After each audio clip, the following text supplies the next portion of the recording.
this was a conditional covenant. A conditional covenant is one that requires something from both parties. For example, in Genesis chapter 12, verse 1, God said, "Get thee out of thy country and from thy kindred and from thy father's house unto a land that I will show thee, and I will make of thee a great nation."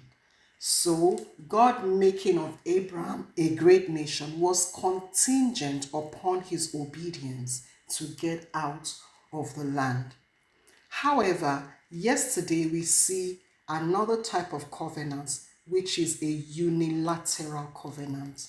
In Genesis chapter 8, verses 21 and 22, where God said, "And the Lord smelt a sweet savour, and the Lord said in his heart, I will not again curse the ground anymore for man's sake." And in verse 22, he says, "While the earth remaineth, seed time and harvest time, and cold and heat, and summer and winter, and day and night shall not cease." This is a unilateral or unconditional covenant. It is not contingent upon any form of requirement from the other party. Let us go back to Genesis chapters 12 to 15. We see God also separating Abram from Lot. God called Abram out of his kindred. God also, at one point in time, separated him and Lot.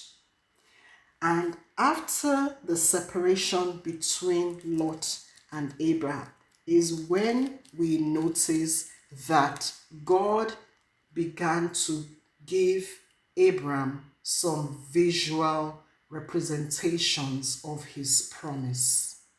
Let's see that in Genesis chapter 13, verse 14.